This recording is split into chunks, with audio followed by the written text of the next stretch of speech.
Summer special में आज हम बनाएंगे बहुत ही मज़ेदार सी ठंडी ठंडी टूटी फ्रूटी ब्रेड पुडिंग। और इस रेसिपी को अगर आप एक बार ट्राई कर लेंगे तो यकीनन गर्मियों के आपके मोस्ट फेवरेट डिज़र्ट में ये पुडिंग शामिल हो जाएगी।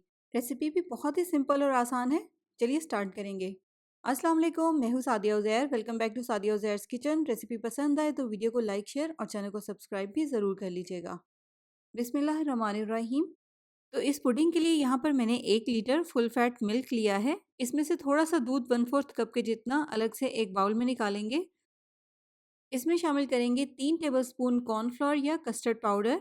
मेजरमेंट वाले टेबलस्पून आपने लेवल करके लेने हैं। कस्टर्ड पाउडर या कॉर्नफ्लोर आपने बिल्कुल भी ज़्यादा ऐड नहीं करना, वरना कस्टर्ड मिल्क थिक हो जाएगा और फिर ब्रेड उसको अच्छे से एब्ज़ॉर्ब नहीं करेगी।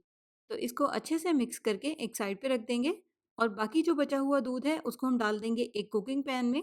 फ्लेम ऑन करेंगे और इसमें बॉयल आने देंगे। तो दूध में बॉयल आ गया है। अब इसमें हम कॉर्नफ्लोर या कस्टर्ड पाउडर वाला दूध शामिल कर देंगे। साथ-साथ इसमें चम्मच भी चलाते रहेंगे ताकि दूध में गुठलियाँ ना बने। साथ ही इसमें शामिल कर देंगे 1 चाय का चम्मच स्ट्रॉबेरी एसेंस, या फिर आपके पास कोई भी फ्रूट एसेंस हो वो आप ऐड कर सकते हैं। फ्रूट एसेंस ना हो तो आप इसमें वनीला एसेंस भी डाल सकते हैं। थोड़ी सी देर तक पकाने के बाद जब ये कस्टर्ड मिल्क थिक हो जाएगा तो फिर इसमें शामिल कर देंगे 6 से 7 खाने के चम्मच या हस्बे जायका चीनी। और इसी तरह से लगातार हिलाते हुए इसको 1-2 मिनट तक मज़ीद पकाएंगे ताकि चीनी भी अच्छी तरह से पक जाए। बस चीनी शामिल करके यहाँ पर मैंने इसको सिर्फ 1 मिनट तक ही पकाया है। फ्लेम को ऑफ करेंगे और इसको ठंडा करने के लिए किसी दूसरे बर्तन में निकाल लेंगे। देखें कस्टर्ड मिल्क इस तरह से बिल्कुल पतला सा हो, इससे ज़्यादा थिक ना हो वरना आपकी पुडिंग सही नहीं बनेगी। अगर ये थिक होगा तो ब्रेड इसको अच्छे से एब्जॉर्ब नहीं कर सकेगी।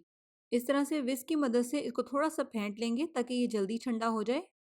रूम टेम्परेचर पर आने के बाद इस तरह से इसको ऊपर से कवर कर देंगे और थोड़ी सी देर के लिए इसको फ्रिज में रख देंगे ताकि ये थोड़ा सा नॉर्मल हो जाए। लेकिन इसको हमने ज़्यादा भी ठंडा नहीं करना, अगर ये ज़्यादा ठंडा हो जाएगा तो फिर भी ब्रेड इसको अच्छे से और फ़ौरन एब्जॉर्ब नहीं करेगी। और नेक्स्ट अब हम तैयार करेंगे जेली। इसके लिए पैन को मैंने चूल्हे पर रख दिया है। इसमें शामिल करेंगे 1 कप पानी और 1 पैकेट इसमें जेली का शामिल कर देंगे। यहाँ पर मैंने स्ट्रॉबेरी फ्लेवर की जेली ली है, आप किसी भी फ्लेवर की जेली का इस्तेमाल कर सकते हैं। अब इसी तरह से लगातार हिलाते हुए इसको इतनी देर तक पकाएंगे जब तक कि इसमें बॉयल आ जाए। देखिए इसमें अच्छे से बॉयल आ गया है। बस 1 मिनट तक इसको पकने देंगे। बॉयल आने के बाद इसको थोड़ी सी देर के लिए पकने देंगे, सिर्फ चंद सेकंड्स के लिए या 1 आधे मिनट के लिए। और इसके बाद इसको सेट करने के लिए एक बर्तन में निकाल लेंगे। पहले रूम टेम्परेचर पर ठंडा होने देंगे और उसके बाद इसको फ्रिज में रख देंगे ताकि ये अच्छे से जम जाए। और नेक्स्ट वाइट ब्रेड स्लाइसेस लेकर इनके किनारों को काट लेंगे। इस रेसिपी में टोटल 12 से 15 ब्रेड स्लाइसेस का इस्तेमाल होगा। इस रेसिपी में जितने भी ब्रेड स्लाइसेस का आपने इस्तेमाल करना है उन सभी के किनारों को इस तरह से चारों तरफ से काट लेंगे। तो कस्टर्ड मिल्क यहाँ पर अच्छे से ठंडा हो गया है, लेकिन ज़्यादा इसको चिल नहीं करना। ठंडा होने के बाद भी आप देखें ये कितना पतला है। एक बार इसको हैंड विस्क की मदद से अच्छे से बीट कर लेंगे और फिर इसके बाद इसमें शामिल कर देंगे 1 कप क्रीम। अब इसमें हम शामिल करेंगे कंडेंस्ड मिल्क, और कंडेंस्ड मिल्क आपने इसमें इतना शामिल करना है जितना आपको मीठा पसंद है। अगर आप कंडेंस्ड मिल्क नहीं ऐड करना चाहते तो इसकी जगह पर आप इसमें चीनी भी ऐड कर सकते हैं। कस्टर्ड मिल्क में भी हमने चीनी शामिल की थी, इसलिए कंडेंस्ड मिल्क या चीनी यहाँ पर आपने शामिल करते हुए बहुत एहतियात करनी है। तो इन सारी चीज़ों को यहाँ पर मैंने मिक्स कर लिया है। और नेक्स्ट यहाँ पर जेली भी हमारी अच्छे से सेट हो गई है। अब एक छुरी की मदद से इस तरह से हम इसकी रफली छोटे छोटे से पीसेस में कटिंग कर लेंगे। जितना छोटा हो सके आपने इसके पीसेस को छोटा करना है। इस तरह से विस्क की मदद से इसको मैश कर लेंगे ताकि जो पीसेस हमने इसके काटे हैं वो मज़ीद छोटे हो जाएं। जेली को यहाँ पर आप देखिए मैंने छोटे छोटे से पीसेस में मैश कर लिया है। इसको अब हम कस्टर्ड मिल्क वाले मिक्सचर में डाल देंगे और एक बार इसको विस्क की मदद से अच्छे से मिक्स कर लेंगे। तो देखें जेली मिक्स होने की वजह से कस्टर्ड मिल्क का जो कलर है वो भी थोड़ा सा पिंक हो गया है। अब एक एक ब्रेड स्लाइस लेकर इस तरह से कस्टर्ड मिल्क में इसको सोक करेंगे। थोड़ी देर के लिए इस तरह से हाथ से इसको होल्ड करके रखेंगे ताकि ब्रेड इस मिक्सचर को अच्छे से सोक कर ले और सॉफ्ट हो जाए। अब दूसरी साइड से ब्रेड को टर्न करके इसी तरह से डिप करके और हाथ से होल्ड करके रखेंगे। बस ये ध्यान रखना है कि इसको इतना ही डिप करें कि ब्रेड इस मिक्सचर को अच्छे से एब्जॉर्ब कर ले, लेकिन ब्रेड टूटे नहीं। इसके बाद जिस बाउल में हमें इस पुडिंग को सेट करना है उसमें हम इन ब्रेड स्लाइसेस की एक लेयर लगा देंगे। इन ब्रेड स्लाइसेस की यहाँ पर अगर आप देखें तो मैंने पैन के साइज़ की कटिंग की है ताकि अच्छे से एक प्रॉपर लेयर लगे। बस आपने ब्रेड को कस्टर्ड मिल्क वाले मिक्सचर में अच्छे से सोक करते जाना है और इस तरह से बाउल में एक लेयर लगा देनी है। इसके बाद इस तरह से कस्टर्ड मिल्क वाला मिक्सचर थोड़ा सा इसके ऊपर भी डाल देंगे, क्योंकि ब्रेड ने अभी इस मिक्सचर को मजीद एब्जॉर्ब करना है। इस तरह से अच्छी सी इसकी एक लेयर लगा दें।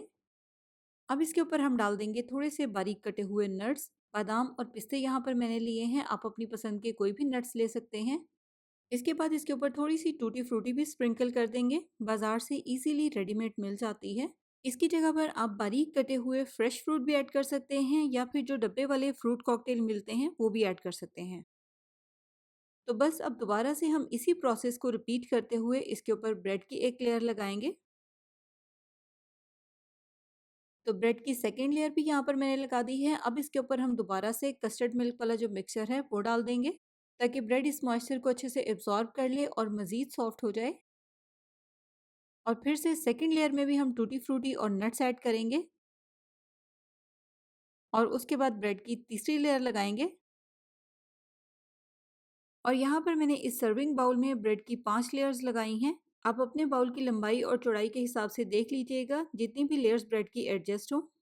और लास्ट वाली लेयर में मैंने जेली के जो चंक्स हैं वो ज़्यादा ऐड किए हैं, ताकि ऊपर से ये अच्छी लगे, इसकी अच्छे से गार्निशिंग हो जाए। बस अब इसको हम ऊपर से अच्छे से प्लास्टिक से कवर कर देंगे, और कवर करके इसको हमें कम से कम 7 से 8 घंटे के लिए फ्रिज में रखना है। या इतनी देर तक हम इसको फ्रिज में रखकर सेट करेंगे, जब तक कि ब्रेड इस मिक्सचर को अच्छे से एब्जॉर्ब कर ले और ये बिल्कुल एक पुडिंग के फॉर्म में आ जाए। यहाँ पर मैंने इसको ओवरनाइट के लिए फ्रिज में रख दिया था। आप इसको जितनी ज़्यादा देर के लिए फ्रिज में रखेंगे, जितना ज़्यादा टाइम इसको सेट करेंगे, उतने ही अच्छे रिजल्ट आपको मिलेंगे। बहुत ही मज़े का डिज़र्ट है, और आप देखिए बहुत ही सिंपल सी चीज़ों के साथ तैयार हो गया है। इसको बनाने के बाद आप रस मलाई या इस टाइप के जितने भी डिज़र्ट हैं, इनको बिल्कुल भूल जाएंगे। बहुत ही मज़े का डिज़र्ट है, ज़रूर ट्राई कीजिएगा। स्पेशली जैसे कि आजकल गर्मियों का मौसम है, इस मौसम में तो ये बहुत ही मज़े का लगेगा। रेसिपी को ट्राई करें तो फीडबैक भी ज़रूर दीजिएगा। जाते-जाते वीडियो को लाइक, शेयर, चैनल को सब्सक्राइब ज़रूर कर लीजिएगा। अपना बहुत सा ख्याल रखिएगा, दुआओं में याद रखिएगा। Thank you for watching. Allah हाफ़िज़।